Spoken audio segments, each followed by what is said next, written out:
दिवस कोई मामूली संविधान दिवस नहीं है। आज का संविधान दिवस की प्लैटिनम जुबली है, 75वीं वर्षगांठ। और इसके लिए आज पुरानी संसद, जिसको कि अब संविधान सदन कहा जाता है, उसमें लोकसभा और राज्यसभा दोनों का एक विशेष सत्र आयोजित है। आज होगा अभी थोड़ी देर के बाद। वैसे तो संविधान के बारे में मैं जहाँ भी पढ़ाता हूँ, जिन क्लासेस में, वहाँ तमाम चीज़ें जो भी आता है वो मैं बताता रहता हूँ। तो मेरे लिए बहुत मुनासिब ये होगा कि मैं आपको कुछ ऐसा बताऊं जो शायद अभी आपको ना पता हो। अगर आपने आज का देखिएगा, उसमें एक प्रमुख समाचार है। कल सुप्रीम कोर्ट की संविधान पीठ ने ये कहा है कि संविधान की जो प्रस्तावना है, प्रीएम्बल, उसमें कोई चेंज नहीं होगा।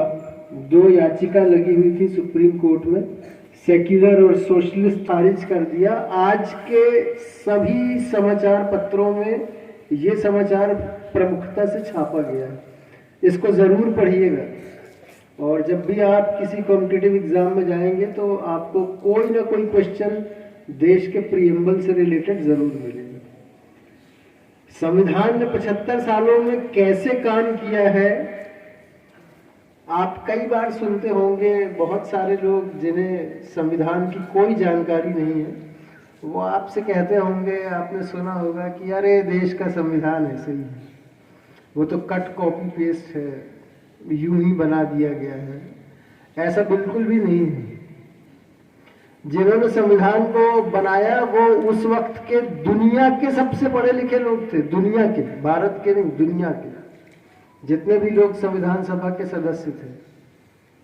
और एक छोटा सा मैं आपको सच्ची कहानी बताता हूं कि संविधान ने देश को कैसे ताकत दी है, और आप इस कहानी की तस्दीक कर लें। एक कहानी तो अभी 30 सितंबर की है, अभी 2 महीने भी पूरे नहीं हुए हैं, और एक कहानी 3 साल पुरानी है। ये दरअसल कहानी नहीं है, सच्ची घटना है। 2021 में देश की सबसे प्रतिष्ठित परीक्षा आईआईटी जेईई, जिसमें आप में से बहुत सारे लोग कोशिश करेंगे जाने के लिए, आपका सपना होगा जाने के लिए, उसमें बिहार के एक विद्यार्थी ने उस परीक्षा को पास किया, और किसी कारणवश वो आखिरी तारीख तक फीस जमा नहीं कर पाया। उसने आईआईटी बॉम्बे उस वक्त का ऑर्गेनाइजिंग इंस्टीट्यूट था, उसने उनसे रिक्वेस्ट किया कि मैं किसी और मोड से फीस जमा कर देता हूं, लेकिन फीस केवल ऑनलाइन जमा करनी थी, वो विद्यार्थी नहीं कर पाया। उसने बॉम्बे हाई कोर्ट में याचिका डाली। बॉम्बे हाई कोर्ट ने उसकी याचिका को पहली ही सुनवाई में खारिज कर दिया। ये आईआईटी बॉम्बे ने बिल्कुल सही किया। इसके खिलाफ उसने सुप्रीम कोर्ट में अपील की, और सुप्रीम कोर्ट ने पहली ही सुनवाई में आईआईटी बॉम्बे के डायरेक्टर को आदेश दिया कि 48 घंटे के भीतर इस विद्यार्थी का एडमिशन करके हमें सूचना दीजिए। 48 घंटे के भीतर, पहली बात। दूसरी बात, चूंकि आपका एडमिशन प्रोसेस खत्म हो चुका है, तो जाहिर सी बात है कि इस विद्यार्थी की जगह किसी और को एडमिशन मिल चुका होगा।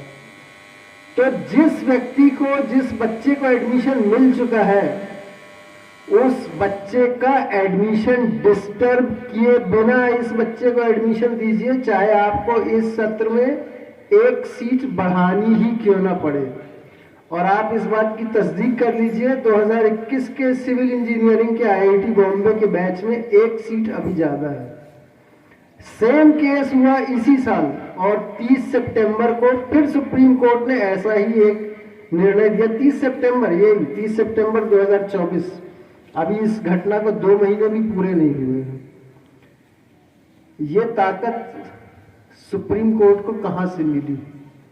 ये ताकत सुप्रीम कोर्ट को मिली संविधान के 142वें आर्टिकल से। याद रखिएगा इसको, आर्टिकल 142। अगर सुप्रीम कोर्ट को ये लगता है कि कोई विषय, कोई केस ऐसा है जहां हाई कोर्ट ने संपूर्ण न्याय नहीं किया है, संपूर्ण न्याय, कंप्लीट जस्टिस। तो सुप्रीम कोर्ट, हाई कोर्ट के उस इनकम्प्लीट जस्टिस को, अधूरे जस्टिस को पूरा करके किसी भी व्यक्ति के फेवर में ये निर्णय दे सकता है, डिपेंडिंग अपॉन द सर्कमस्टांसेस। ये है संविधान की ताकत। अगर ये संविधान नहीं होता तो ये मामूली घरों के बच्चे जिनके पास में फीस देने के भी पैसे नहीं है, वो आईआईटी में पढ़ नहीं पाते।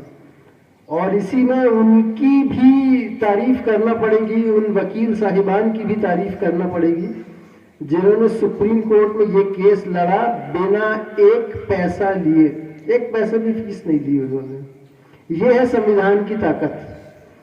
तो आपसे सबसे पहली बात तो ये मैं आपसे सभी से गुजारिश करूंगा कि आप mathematics, physics, chemistry, bio, IP जो भी पढ़ते हो, एक बार संविधान जरूर पढ़िए। बहुत जरूरी है ये पढ़ना।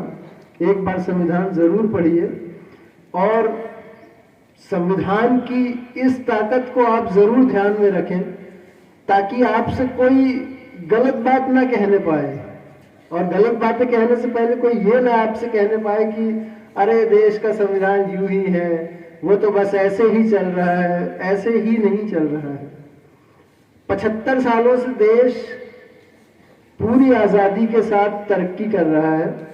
कोई एक दो आइसोलेटेड घटनाएं हो सकती हैं जो आपको ना पसंद आए, लेकिन अगर आप अपने पड़ोस में देखेंगे तो वही देश जो हमारे साथ आजाद हुए थे, उनके देश में ना तो डेमोक्रेसी है ना डेवलपमेंट है। तो ये संविधान की ताकत है, इसको आप हमेशा ध्यान में रखें। और मैं फिर आपसे एक बार गुजारिश करूंगा, आप सभी लोग एक बार संविधान जरूर पढ़ें। बहुत बहुत धन्यवाद। संविधान दिवस की आपको बहुत शुभकामनाएं।